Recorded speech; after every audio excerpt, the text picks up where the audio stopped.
MovieWeb.com.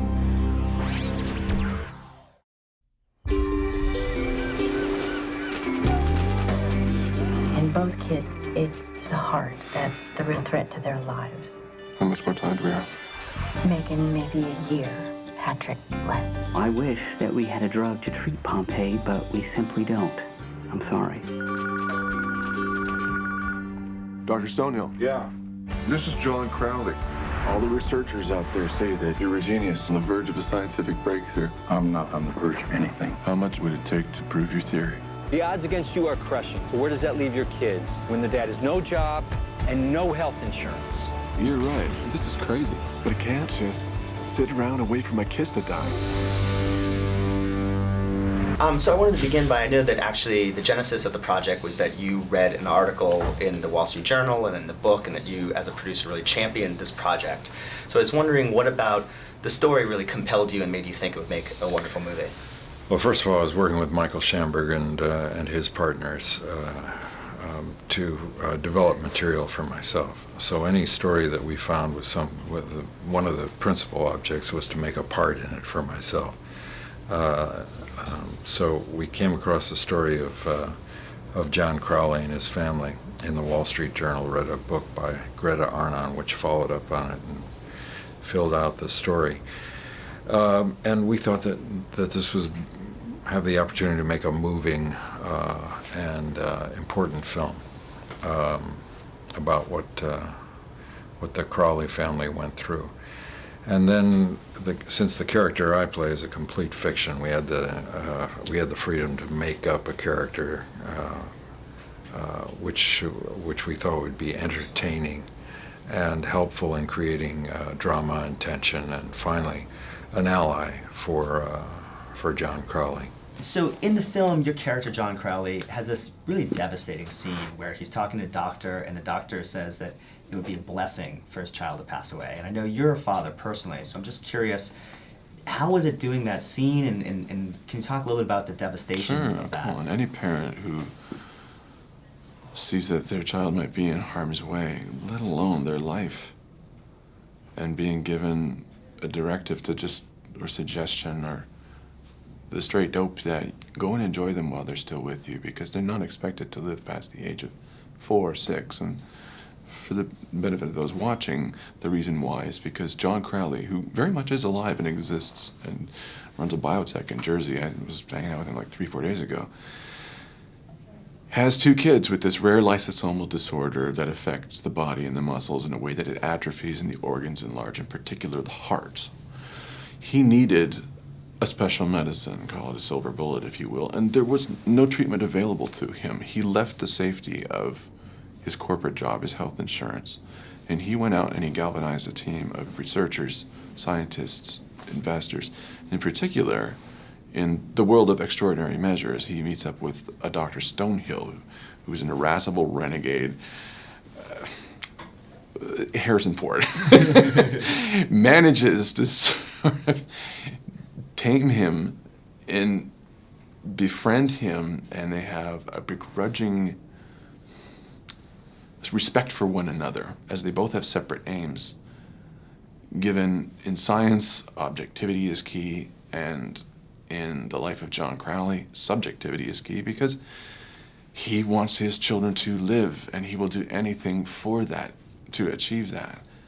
Now, look, I'm not going to spoil the film for those of you watching. He does succeed, but how he goes about doing it is the interesting aspect of this film. He must, this is John, must tread some very murky ethical waters, ask thorny questions of himself, learn to speak in the language of commerce in a way that draws in some dreadful questions about how important is a human life really to a large pharma company? How much profitability is it worth? And you know what? These are all so-called fair questions, but they must be asked, and they are. But it puts a human face on a statistic. Man's a genius. He's on the verge of a scientific breakthrough. I thought Doc was just your nickname. Who knew? I'm not on the verge of anything, kid. This is a theory, not a therapy. I don't have the money to make my theory into a usable medicine. How much? How much what? How much money would it take to prove your theory?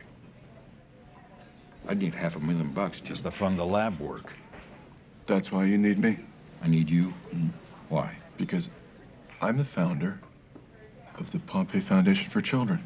You mentioned Dr. Stonehill, the character you play, is fictional. The characteristics that he has in the film, he loves rock and roll and drinks beer and bass fishing. Were those the interests of yours that you added to the character to kind of give it different levels? No, they're not interests of mine, but they are character touches that I thought would describe a character that the audience didn't know immediately and say, oh, I know who that guy is, I know what he's like, and blah. I thought it'd be more interesting to discover Stonehill's complexity as we went on. It adds to the complexity of the film. Correct me if I'm wrong, I thought that I saw John Crowley in one scene. You did see John Crowley in one scene. He's in the venture capital meeting he's got a couple of lines, which he delivered very well. He did, and I was wondering what was it like to have him on set, and did you feel any added pressure? Was he helpful at all? No, I didn't feel any pressure. I was delighted to have his help. He was enormously helpful to us in finding ways to describe the complicated science to the audience. He introduced me to I was very concerned about how you get science on screen, since it happens pretty much in the head. I wanted to find ways to objectify the process of scientific research. And John was enormously helpful to us all. We need to talk. I'm busy. You're always busy. You always want to talk. Yeah, we could add furin and try and cleave it before purification. What are you doing? Giving you a preview Guys, would you excuse of us what's for a going to minute? happen if we are not in clinical trials in 4 months. Our investors will turn out the lights. Science takes time, Jersey. Don't they understand? Yeah, they do. They can read the Wall Street Journal. They see that Zymogen is testing 3 different Pompe drugs. They're testing 3 because they don't know what the hell they're doing. I'm testing 1 because it's the right one. I know. I believe you, Bob. Look. I want you to go toe-to-toe with Zymogen scientists. That's the reason I've entered into conversations with them to buy our company. You're telling me? You're not asking me? How was it going toe-to-toe with Brandon Fraser? You have some great scenes with him. Fun. Brandon's a very inventive and soulful actor, and I think he was a great choice for the part. I had a very good time working with him. You have these great scenes. You go toe-to-toe with Harrison Ford. So just wondering what that was like, and who do you think would win in a fight, Rick O'Connell or Indiana Jones? Oh, Indy. Easy. Come on. Rick would drop his mummy gun and just go, hey, can't we just work this out and be friends? Oh! You're supposed to hit me. But I don't know. That's a weird question. How was it going toe-to-toe with Harrison? Well, we do so intellectually. Might I just let you know that there are no punches thrown in this movie. But there is a sort of clash of the minds, wills, and wits, a stag battle of sorts, in order to solve this dilemma of there not being enough time, not enough money, too many issues to find a way to come up with a special medicine to save these kids' lives. And even so, it's a long shot. Yeah. Will they not succeed? Look, if you get a chance, come and see it. It's not a downer, I promise you. It's a really quite, I'm proud to say, an extraordinary film.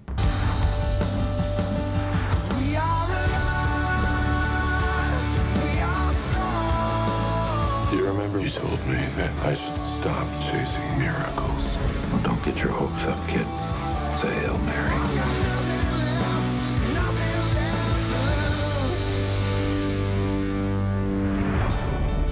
Not gonna kiss me, is he? I will restrain